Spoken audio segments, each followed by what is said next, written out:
There is something that begins to change when spiritual awakening deepens. It's not something visible to common eyes, nor easy to explain with words. It's a shift in the way reality is perceived.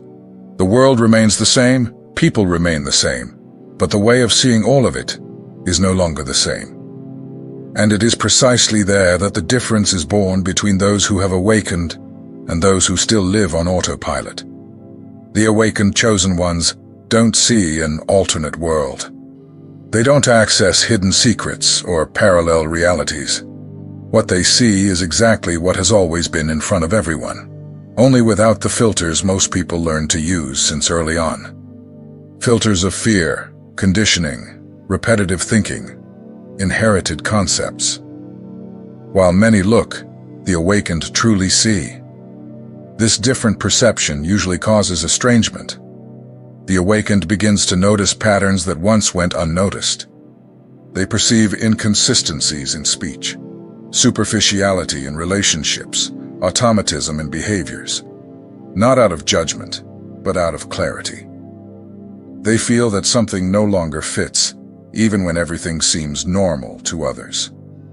That's why many chosen ones feel out of place, not because they are superior, but because they can no longer ignore what they see.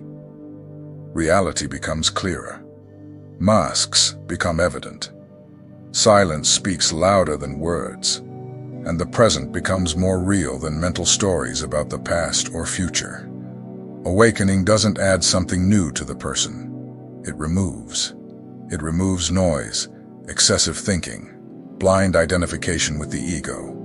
And when that happens, life begins to be perceived in a direct, vivid, and immediate way. That's what the awakened see. And that's what many still cannot see. Not because they can't, but because they're still trapped in the filters. One of the first things that change in spiritual awakening is the way reality is perceived. The chosen one begins to notice that most people do not live in direct contact with what is actually happening, but rather with mental interpretations of everything. This is not about ignorance or lack of intelligence. It is about conditioning. From an early age, we learn to name things, create concepts, form opinions, and react automatically.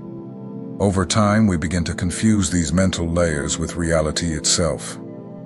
The awakened one perceives this confusion. They notice that between what happens and what is thought about what happens, there is a space. And that space changes everything. While many look at a situation and immediately judge, label, or react, the awakened one first observes. They sense the environment. They perceive the emotional atmosphere. They notice intentions that are not spoken in words. This is not a mystical gift. It is recovered sensitivity. The awakened chosen ones see that much of human suffering comes from constant interpretation, not the actual fact. They see people reacting more to their own mental stories than to reality. Arguments arise from misunderstandings. Conflicts grow from unspoken expectations. Anxieties feed on scenarios that don't even exist yet. This clearer view makes the awakened seem strange to others. They don't react as expected. They don't engage in certain emotional games.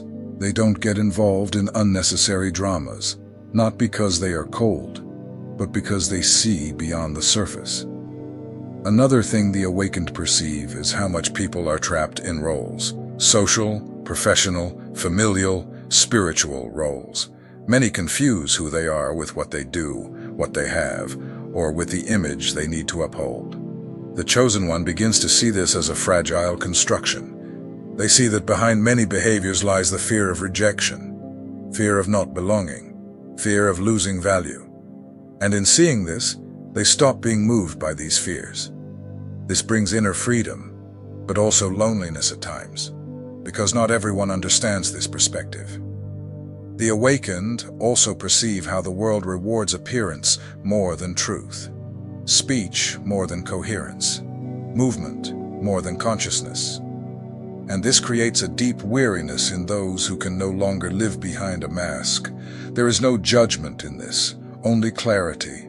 Seeing beyond the filters does not mean despising the world. It means not being ruled by it.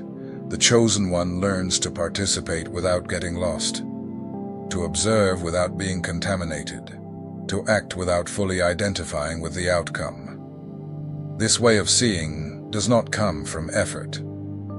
It emerges when the excess falls away, when the noise diminishes, when the person stops living only in their head and returns to inhabit the present. That's why awakening doesn't add something new. It removes what was clouding the vision. And once that vision opens, there's no way to pretend not to see anymore. Another central point of what the spiritually awakened see is the relationship with their own mind. Most people believe they are the voice that speaks inside their head, that constant narration that comments on everything, judges everything, compares everything, and anticipates problems. For many, that voice is the self. The awakened chosen one begins to perceive something simple but profound. Thoughts arise and disappear.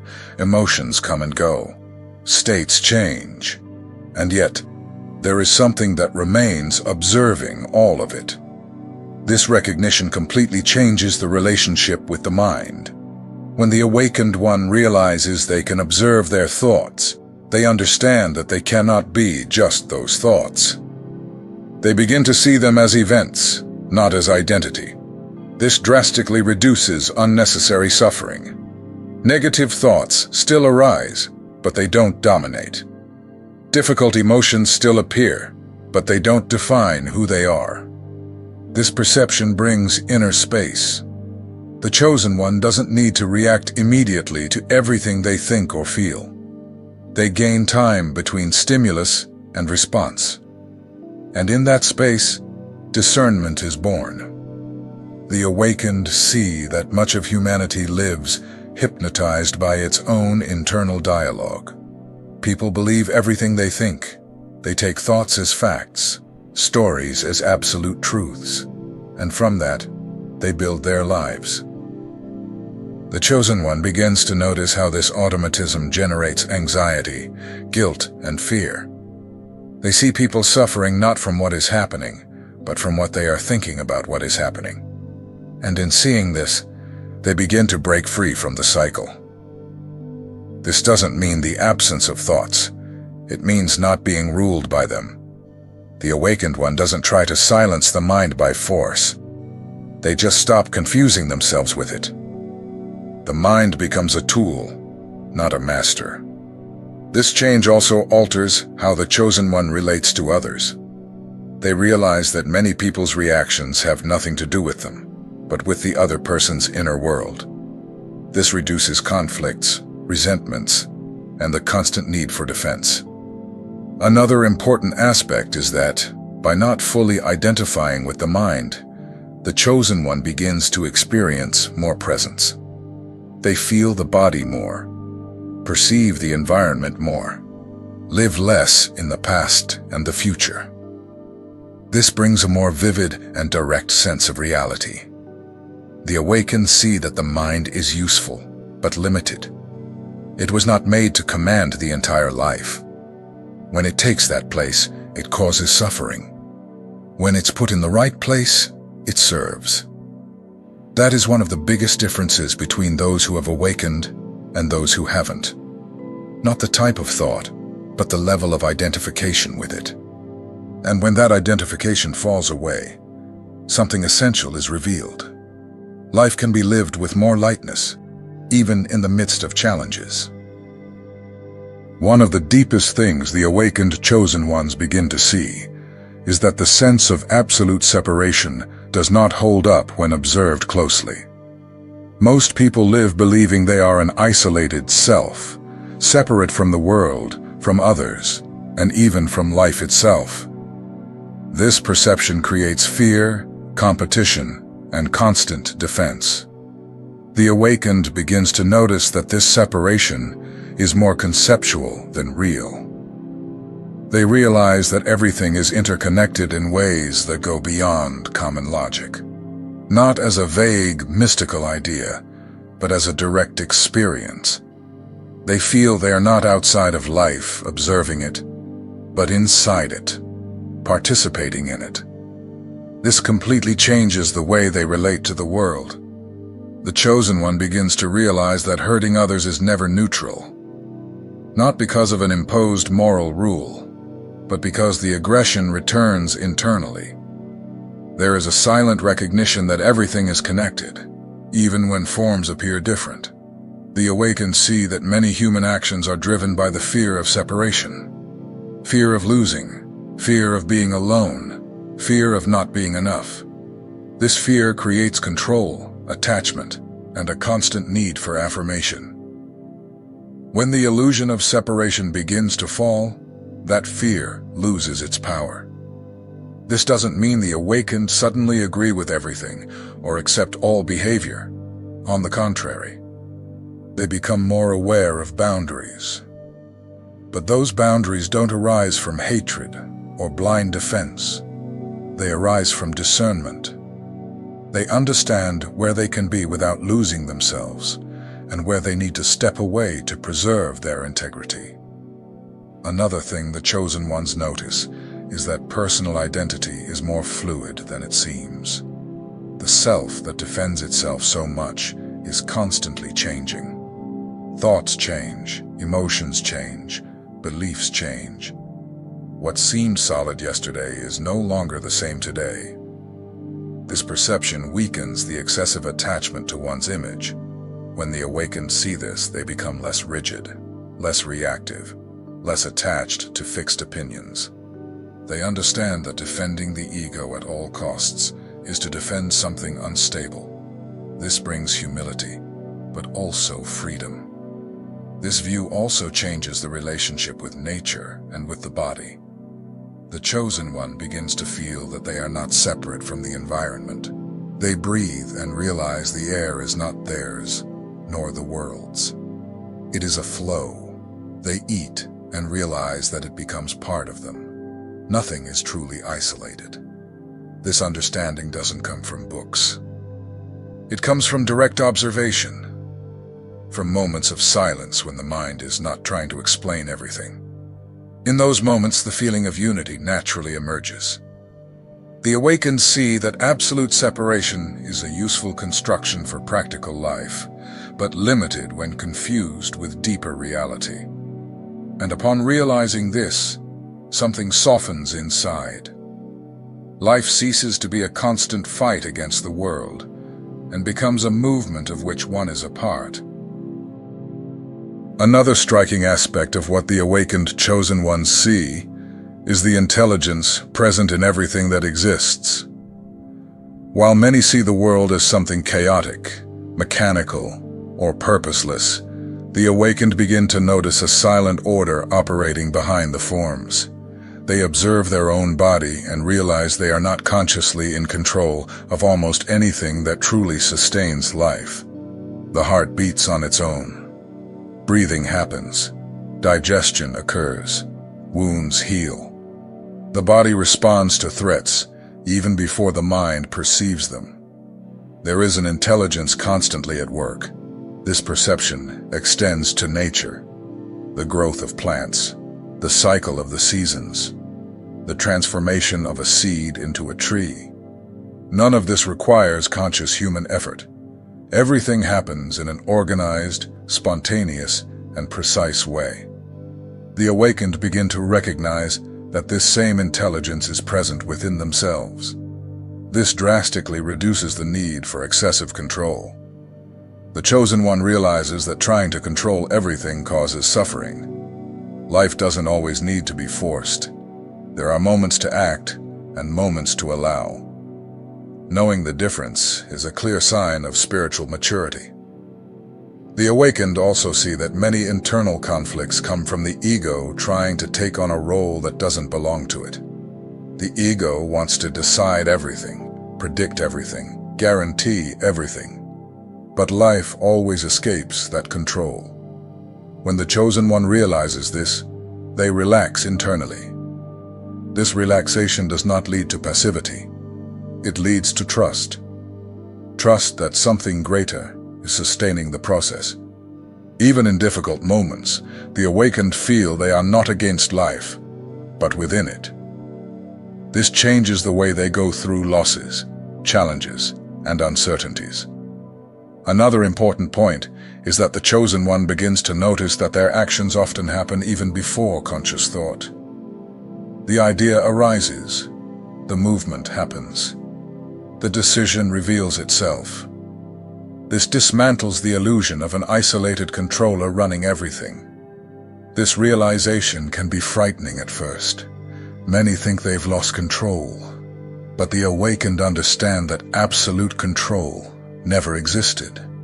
There was only the belief in it. When that belief falls, relief emerges. The chosen ones see that life is happening through them, not against them, and this changes the tone of existence. Less struggle, less resistance, more flow. They do not become irresponsible. They become more attentive. They act when necessary, but don't torture themselves when something doesn't go as expected. They know they are part of a greater movement. This vision of life's intelligence is not theoretical. It manifests in the body, in the breath, in the way the awakened move through the day. There is more silent trust and less constant anxiety. And when this perception deepens, something essential changes. The chosen one no longer feels like a stranger in the world, but a living part of it. One of the most liberating perceptions that the awakened chosen ones begin to see is that the idea of absolute control is a deeply rooted illusion. Most people believe they are in control of their own lives all the time, that they think before acting, decide before feeling, and choose before being affected. The awakened one begins to observe with honesty and realizes that it doesn't happen that way. Thoughts arise without warning. Emotions appear before any rational decision. Reactions happen even before they can be explained. The chosen one starts to notice that life moves first, and the mind tries to explain afterward. This realization completely changes the relationship with guilt, fear, and self-demand. Upon seeing this, the awakened one understands that they are not an isolated controller trying to guide a chaotic universe. They are part of the very movement of life. This does not eliminate responsibility, but it eliminates the internal torture of trying to control the uncontrollable. Excessive effort gives way to conscious attention. The chosen ones see that many people suffer because they believe they should be living something different from what they are living now.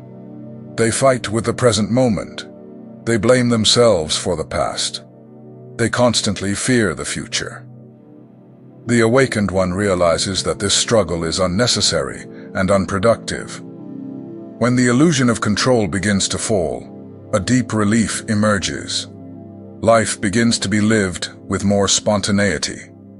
The chosen one acts, but doesn't emotionally destroy themselves when something doesn't go as expected. They understand they did what they could with the awareness they had at that moment. This perception also dismantles constant anxiety. If everything depends solely on the ego, any mistake seems fatal. But when the awakened one sees that there is a greater intelligence guiding the flow of life, they relax internally. They don't become careless, but confident. The chosen ones see that the sensation of being a separate self-making decisions is just another thought arising in consciousness. The "I did this, I chose that" often appears after the action has already taken place. This doesn't take value from the experience, but puts things into perspective. This view changes how the awakened one deals with failures and successes. They learn from mistakes without defining themselves by them. They celebrate achievements without clinging to them. Life becomes less heavy because the ego stops carrying a burden it was never able to hold. Another important point is that this perception reduces the fear of making mistakes. If life is happening through you, making mistakes is part of the process. There's no need to be paralyzed trying to predict every possibility. The chosen one acts more naturally. The awakened ones see that excessive control creates rigidity. Rigidity breaks, flexibility adapts. By letting go of control, the person becomes more capable of responding to what arises instead of resisting what wasn't planned. This view does not lead to passivity, but to presence. The chosen one continues to act, create, and move, but without the illusion that they must dominate everything to feel safe. Safety now comes from trust in the flow of life. Another clear perception of the spiritually awakened is the relationship with time. Most people mentally live outside the present. They are trapped in memories of the past or worried about projections of the future. Few truly inhabit the now. The chosen one begins to see this clearly. They realize that the past exists only as a present memory. The future exists only as a present expectation. Both arise as thoughts now. When this becomes clear, something changes profoundly in the way they live. The awakened do not ignore the past nor despise the future. They learn from what has been lived and plan when necessary. But they do not confuse these mental activities with reality. Reality always happens in the now. This perception brings presence. The chosen one begins to notice details previously ignored. Sounds, sensations, breathing, silence. Life becomes more vivid because the mind is not constantly fleeing to another time. The chosen ones see that much of human suffering comes from resisting the present moment. People suffer because they want the now to be different than it is. The awakened one sees that resisting the now only creates additional tension. When acceptance of the present moment deepens, the mind slows down. The incessant flow of commentary decreases. It doesn't disappear completely, but it loses its protagonism. The chosen one begins to live more in the experience than in the narrative about the experience. This shift also changes the relationship with fear. Fear lives in the imagined future. When the awakened one returns to the now, they realize that at this exact moment, everything is usually okay. This doesn't eliminate challenges, but it reduces anticipatory anxiety. The chosen ones see that the now is enough. Not in the sense of resignation, but in the sense of fullness. The present moment contains everything necessary to act, respond, and decide. There's no need to mentally rush forward all the time. After all these perceptions, something becomes clear. What the awakened chosen ones see is not a set of beautiful ideas or lofty concepts. It is a practical change in the way of living. Life is no longer just something to be interpreted, but something to be directly experienced.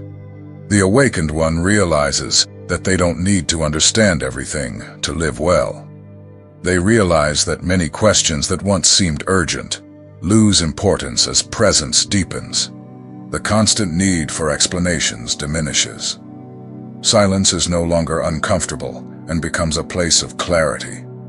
This way of seeing changes the relationship with problems.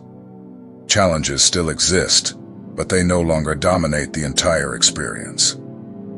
The awakened one sees that the additional suffering came from resistance, internal complaining, and excessive identification with the mental narrative. When that drops, only what actually needs to be resolved remains, without extra drama. The awakened chosen ones also see that life doesn't have to be carried so heavily. Not in the sense of irresponsibility, but in the sense of inner lightness. They understand that they are playing a role in the world, but are not limited by it. This brings freedom to act more authentically. This clarity also reduces the need to convince anyone. The chosen one understands that each person sees reality from the level of consciousness they are in. There is no urgency to wake anyone up. Awakening is not imposed. It is recognized internally. That's why many awakened ones speak less and observe more. What they see also changes the relationship with spirituality. It ceases to be something distant, theoretical, or based solely on beliefs. It becomes something lived every day, simple. The sacred is no longer separate from ordinary life. It is perceived in the now, in silence, in the natural movement of existence. Spiritual awakening is not an isolated event, nor an achievement that places someone above others. It is a silent process of peeling away layers of conditioning, excessive identification with thoughts, inherited beliefs, and emotional automatisms. What the awakened chosen ones see does not arise because they gained something new, but because they stopped carrying what distorted the vision. When that inner gaze deepens, something changes in the relationship with the world. Things keep happening, but not in the same way. Situations that once triggered intense reactions start to be observed with more inner space. Conflicts that once felt personal begin to be seen as expressions of conditioning. The awakened one does not become indifferent, but becomes less hostage to their own reactions.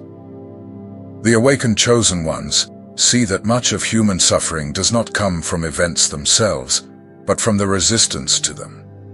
From the constant attempt to control, explain, justify, and predict everything. The mind wants absolute security, but life has never offered that. When this truth is clearly seen, a different kind of security arises, not based on control, but on presence. Presence is one of the key words of awakening, although it cannot fully capture the experience itself. Being present is not just paying attention, it is being whole in the moment, without constantly fleeing into thoughts about the past or future. The awakened one begins to live more in this space.